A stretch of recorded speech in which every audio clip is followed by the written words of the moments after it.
welcome. Thank you for joining me. I'm going to do a collective reading for the full moon, which is coming up tomorrow. I'm recording this the day before.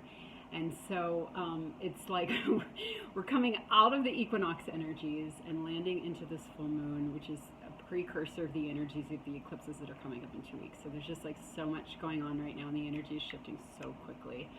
And so what I'm feeling from this energy for this full moon, I mean, it is very Aries. I was feeling this before I did the math and realized it was an Aries full moon, but just like this life force energy where it's like we're able to kind of turn around and face the music and see this is a potential in this energy, okay, where we can harness our choice and we can harness our focus to use our will to pull ourselves out of the programming, okay?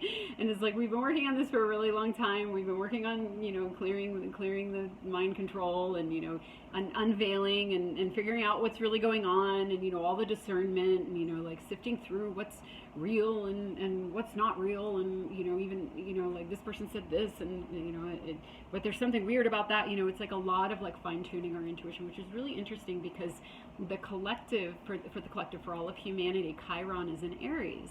So Chiron in Aries, so it went into Aries in 2018, it'll go out in 2026. So we've been working on this for a while. My personal Chiron is in Aries, so I understand this energy really well, and it's basically like learning to trust your own intuition and to not look outside of yourself, to be that mystic and to source from within. So, in a natal chart, when you have Chiron in Aries, it's like, kind of that's your wounded part, right? It's like being highly intuitive and having that access, but not trusting it. That's your wound. You can't trust it. So I was like the perfect little cult member, where I just got pulled into all these strange situations, and so the lesson has been to really learn how to listen to myself and honor my own wisdom, and even when you feel like you're on that threshold and you're going crazy, to just know that that's what it feels like. That's what it feels like when you're breaking out of a paradigm of control, okay? And so now all of humanity is doing this at this time.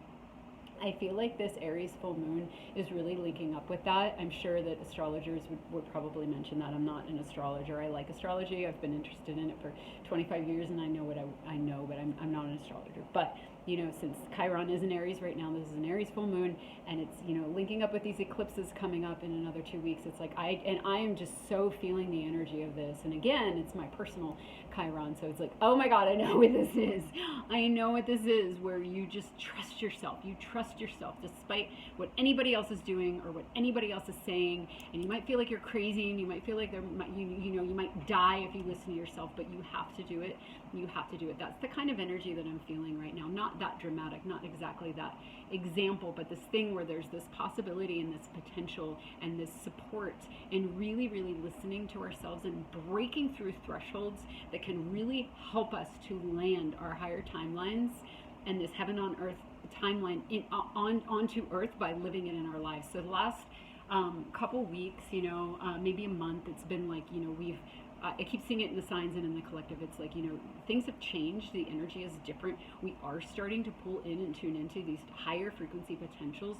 They're starting to flesh out in our lives. But we've been sloughing off the old and the dredge and the past and viewing the new through the past. And, it's just been this process of disassembling maybe, okay? But then with the power wash that I felt with that equinox energy, if you listen to that reading, it just felt really assisted to me. The last reading that I did, it felt really assisted and very divinely timed, where it's like we had done enough work, we had done enough of the groundwork, that it was just, just kind of went like that. And so now it's making sense to me, because now the energy is like, okay, the channel's clear, and now you can see yourself. You can see yourself in that mirror, and you can call forth your life force and your power to kind of grab the wheel in a way, to grab the wheel in the sense that we know that we create, or if we don't know, we're learning that we create through our focus and our beliefs, and what we focus on, what we think, and what we believe.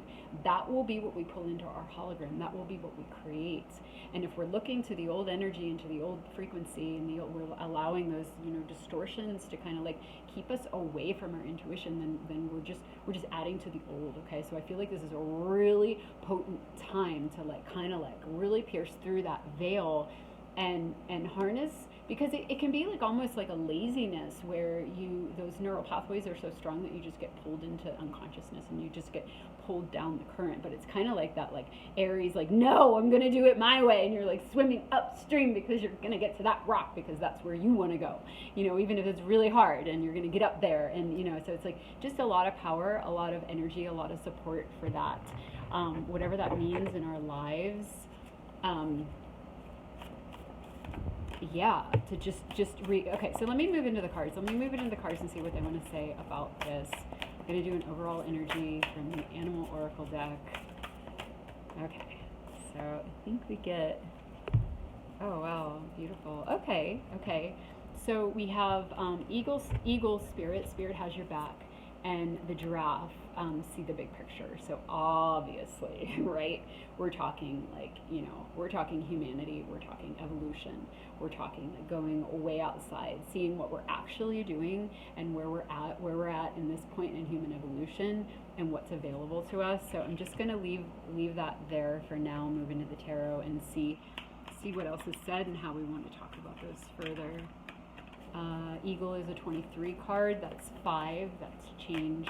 Okay, a big change, which is what I'm feeling. A big shift in the energy, a big fiery potential. Okay, so we get, Hierophant and the Page of Earth. So this is like my destined timing. This is like the soul blueprint. This could be like all of humanity. Like the singularity is inevitable. Like we're coming down this pipe. We're coming down the pipe. I don't know why I'm so into the pipe analogy right now, but we're coming down onto this new path. We've landed on our higher timelines. It was always meant to happen now. All we might be diverged, but really it's all coming into this one single point, okay, which we just came out of that like 0 point field with equinox energy. So it's like there's something in that where it's like that vision, that knowing, that remembrance of what we're actually doing here and what this is all about, which again is that big picture, and that this is all divinely guided and divinely timed. The equinox, the full moon, the eclipses, these are all progressions in the evolutionary cycle of humanity, okay? This big picture, divinely timed, new path. Let's see what else. What else do we want? Oh, and this is a 5 as well, okay? So big changes. This is a 5 card. Again, big changes, divinely timed changes happening now. Okay. So we get the 2 of Pentacles and the 7 of Cups. So let me just feel into these for a little bit. The 2 of Pentacles and the 7 of Cups. Yeah, okay, so this is kind of what I was talking about. So the two of Pentacles can kind of be like, going back and forth between 2 different dimensional frequencies, right? Between two different versions of a reality. We have the lower reality that we've been kind of, so again, what is the big picture? What is the goal? What are we actually doing here? We're trying to break free. I mean, in a sense, this is symbolizing, what we're actually doing, what our soul mission is. But it's like, she's bound here. What is she trying to do? She's trying to break free from this bondage that she's found herself in. She's remembering that long ago, where are the rings? Here are these rings. Long ago, she married herself to this soul mission where, she was going to break through. She was going to break through these chains, okay, to get onto this new path, The 7 of Cups being like kind of feeling into like, well, what do I want? What do I want? And, the 7 of Cups has been presenting in a lot of the readings as, I was trying to get a fly off my hand. Presenting in a lot of the readings, because in a lot of them they swirl around like this. It's like feeling into the behind, feeling into the energetics, feeling into the potentials. So that's how the 7 of Cups is still coming through for me these days. Is like, you're kind of feeling into you're feeling into this. You're feeling into the higher, and you're trying to remember. You're trying to remember the big picture. You're trying to remember why you're here. You're trying to remember the oneness and the divinity, and the fact that all of this is actually written and guided. Yeah, 5 card.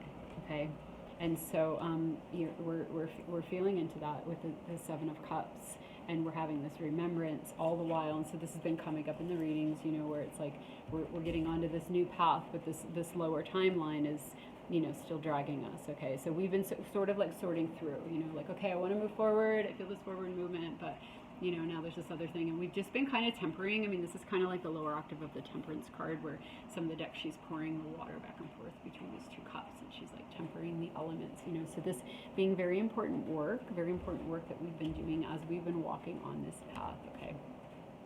Let me get some more. So this, yeah, this has been the energy, okay, but it's been like, okay, so what I'm feeling from this, yeah, okay, it's like it's reached a certain momentum, because when you're trying to find unification, which is this is one of my unity consciousness cards. It's this pure channel. It's the Ace of Cups, okay, where you're in that channel. You know, you're just there. You're in the oneness, okay. But how do we get to the oneness? And this came up in the Gemini reading too, just like the power of being able to go into the different polarities and to explore them both and to explore them to the fullest. So that's a lot of what we've been doing on our Earth trek. You know, that was part of the agreement. We were going to come into this bondage, okay. But as we started to tap into the bigger picture and the higher perspective, you know, it's like we had to go through this sort of like swing, you know, back and forth, where we were just, yeah, we were tempering them. We were exploring both. We had explored this, and then we were exploring this while we were still tethered here. But it's almost like what I was going to say before this card came out. It's like a momentum, a momentum that, you know, okay, balance, you know, this, but then it starts to come into balance, right? And it creates this momentum, you know, this circuitry that starts to kick in. Oh, cards are flying off the table. Hold on. I don't have to get that. Oh my God, they're all flying off. Hold on. Oh my God, that one went way over there. I don't know what that card was. Oh, that was, wow, interesting. That's so cool. That was actually the, I think I have some rocks here. That was the Two Pentacles. That was the card that we were just looking at, which I can't hold up anymore. But what I was saying about it was it gains this momentum, where it kind of dissolves into oneness. And then right at that moment, the wind came and took that card away. But what it also did is it blew off the, it's getting really windy here, it blew off the King of Air. Okay, so the King of Air representing kind of that, like, you know, the heady control, kind of like the other side of the coin. So now we have, you know, that card blew away. Now we have our representation. We have the higher realm. We're just going to use him as the lower realm, just, you know, where we're led by our heads and we're led by the heads of other people, and, you know, we're not in touch with our heart or our spirit or our soul. You know, we're just, but that's the lower world. That's what we've been in, but we've been awakening to this. Okay, but so those, you know, these two kind of things balancing, coming into this sort of like, when the polarities balance, they go into zero field. So there it is again, that 0 point field that we were just in with the equinox energy. So we're still in that. We're still in the influence of things coming into balance. Okay, so this is exactly what's been going on with us, with the balancing of these two timelines. You know, and some people they're still weighing this, and some people are still discovering this for the first time. Like, they're tapping into these frequencies, but they haven't really integrated them yet. So they're exploring this, you know, and then they might go and then go back to this, and, you know, they're just not integrated yet. But as we integrate them, for those of us that are, you know, at this point, and the energy is being really supportive of this. Okay, so there's certainly a collective that's at this point right now, and that's the collective that I'm reading for. Okay, so it kind of dissolves those, that circuitry gets fast enough, it builds a momentum, a circuitry where it dissolves into one. Okay, so let me see. We lost the card from the Light Seers deck, so I'm gonna get another one from there. Okay, the Queen of Cups, right. Okay, so that's when we come into, once things kind of like melt and come into that oneness, we come into this place of surrender with the Queen of Cups, where we're receiving. Okay, so here we are receiving. We're facing our true selves. This was coming up in the Gemini reading too, actually, where it's like we're facing our true selves. We can see, we're in touch with, because we've harmonized, and we've brought, you know, the circuitry has collapsed, right? So here we are facing ourselves in the mirror. So what comes after that? What comes after we can clearly see ourselves? We're at this point where the purging might still be going on. But what happens when it goes on now is that there's just this real clear, deep alignment. Again, here it is again, the Hermit, deep alignment within ourselves, where it's like when we get triggered or we get pulled into those lower realms, into the mind, into the circuitry of control and separation and fear. It's like, instead of getting sucked into it, we get sucked into our soul. It's like our soul and our inner knowing is so sparked on right now that it immediately perks up and is like, oh, hey, you know, I know what this is. I know what this is. I have clarity about this. I have deep clarity about this. I understand what the bigger picture is. That this is part of what my soul path was to do, was to come to this point of breaking that bondage. But what happens after that is that choice I want to see if it shows in the cards. Let's see what else comes up here. The choice that we were talking about, that was the card that flew away with the Two of Pentacles. You know, you're choosing between, you know, the higher and the lower, and what you choose is you choose this. You choose the Ace of Wands, which is that 5D, that higher timeline, that higher frequency energy, okay? And so this is the Aries energy. This is that life force. This is that spark, you know, this is the spark that's we're wielding that sword. This is our power. This is our birthright. This is, again, what we came here to do. What we came here to do. This is the Aries and Chiron energy, where we're like, I'm going deep within myself, and I'm listening to my own path, my own guidance, my own wisdom, and I'm choosing. Now, as I'm saying this, it sounds so cliche, and it sounds like something that's been said like a million times before, but the energy of it is so different right now. The energy of it really literally is like our souls sparking from within, our souls sparking from within with the remembrance of the creator beings that we are. I feel like this started happening before, when this timeline first started coming in, and it was like, hey, you know, we're getting onto our higher timelines. It's like I was saying the words, but I knew the words weren't capturing the truth of how important the energy was, like how it was like this new shift that just came in. So now, like a month later, I'm having that same experience with this kind of energy, where it's like the degree to which this inner spark is sparking in us is different now than it was before. Whereas before we again, it's like we would tap into, I wish that card didn't fly away. We could tap into this higher, you know, this higher energy. Okay, we could see it, but it wasn't necessarily integrated to the point where it could collapse into one, where all that's left is this spark of remembrance and this spark of our co-creative ability. Am I making sense? It's like they were still separate. We could see it, we could reach it, but they were still separate. And so again, you know, as we wove and as we went back and forth between these different paradigms, these different dimensional perspectives, and trying on this one, just, you know, like sometimes living through here and sometimes living through here, and then, you know, like having this trigger up and choosing this, and, you know, as we built, you know, we built that neural pathway, this becoming the dominant one, there's like a collapsing into ourselves. I don't know if I'm able to find the right words. I'm gonna have to go back and listen to this and see if I was pulling it off. I'm gonna pull from this deck that I have, this little fairy deck, and it's just one word. I'm gonna see what one word comes up for us today. See if it wants to nail home, if it can help me nail home this point. The potency of this time right now. Nurturing. Okay, nurturing. So, let me see. Let me pull another one. Pull another one from over here. Okay. I'm gonna stare at this and see how this wants to weave in.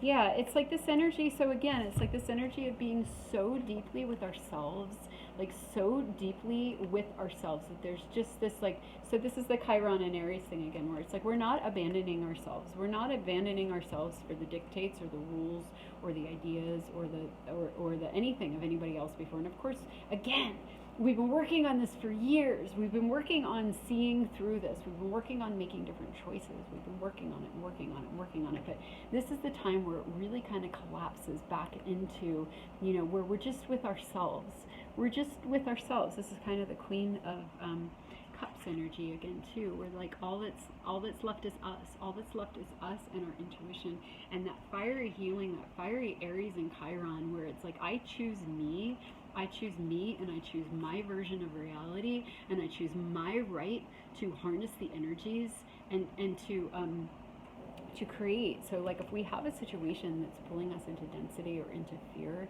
when we can immediately come into our center and come into that spark of knowing of our right and our ability to create our realities, you know, and surrendering into that deep soulful space of like, it's all in me, that's all I need, you know, the gentleness of claiming our power back. Whereas, you know, it can look really fiery, and, you know, some people were like, oh, you know, you gotta take action and like go out and, you know, like march, and sign petitions. And of course, if you're guided to do that from your inner knowing, then you do that. But the real movement is this one where you come into your own deep spark, where you know that you're the creator of your life and you're not a victim of any of this. That nothing out here, no matter how much it looks like it's trying to get you, it only can if you give it your attention, if you give it energy, if you give it a story, and so it's like when we really pull our energy and our attention back to ourselves,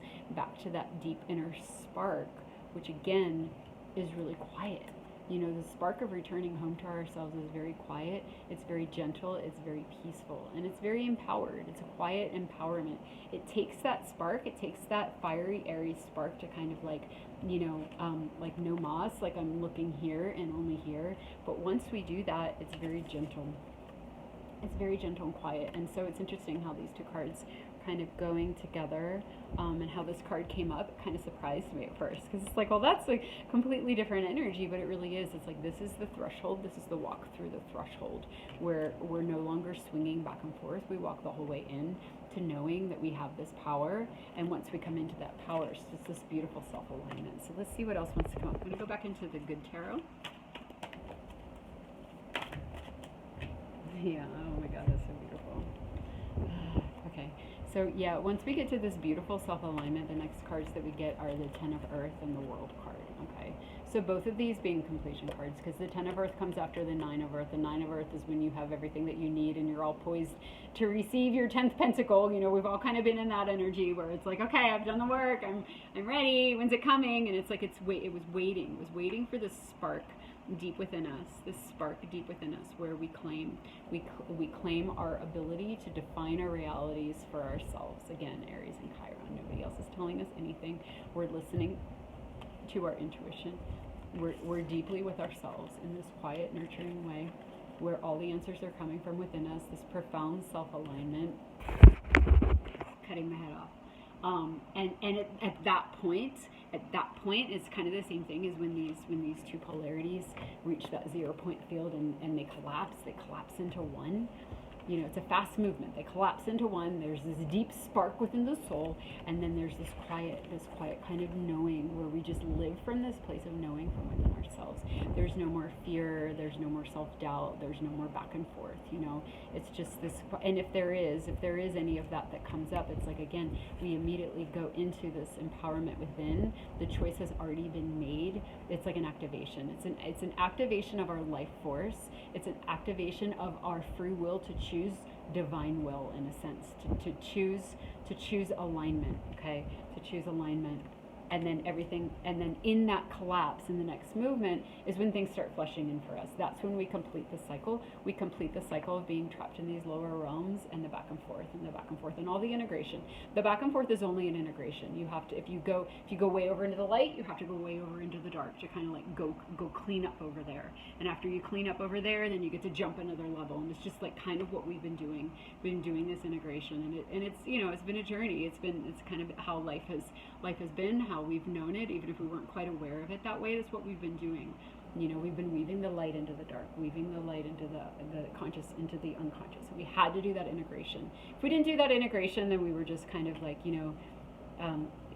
getting high over here, like going to church, right? You go to your weekend retreat, you have a lot of fun with your friends, and then you come back into this denser reality. You go to the festivals. I'm not trying to make fun of anybody, but it's like this is part of the process too. Like, we've all kind of done that. We try to steal the high, and then we come back to this. But it's like, how do we get it integrated so that we're actually living from this place consistently? So that spark ignites, and it just literally takes over. It takes over this realm till we complete that cycle, and we're actually living that heaven on earth timeline, where we're not swinging anymore. We don't have to swing anymore because we've integrated them. We do have to swing. We do have to swing at some point for a while to get them integrated, to bring them into that 0 point field, so that we can spark on that soul level, where we come home to ourselves. And once we come home to ourselves, then again the game shifts. We complete that cycle. We come on to this timeline, this heaven on earth timeline. Okay, and then we started out with giraffe and the eagle. I don't know where the eagle is. He might have flown away too. He might have fallen off. Did he fall off? He might be over there. But anyway, we all know what an eagle looks like. Yeah, I guess he fell off too.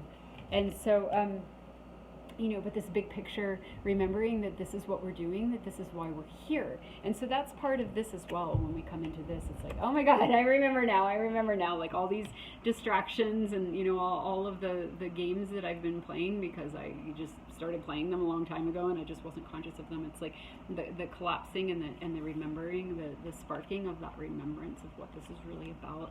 Again, what this is about, and what when we become unbound, what power and potential we have, and how once we claim that power and potential, we get to live in this higher timeline and build it and anchor it for the rest of the world as well. As we live our higher timelines, our heaven on earth timelines, we build it and anchor it for the world. And so anyway, that message felt a little bit incoherent because this energy is so fresh. So I don't know if I'm going to post this. I'm going to listen to it and see, and maybe it came through. Sometimes the ones where I just feel like I'm like stuttering around saying nothing are the ones where I feel like there's the most transmission. So maybe that happened, maybe not. So if you're watching this, if I post it, thank you for listening. And yeah, it's just really, really super exciting times right now.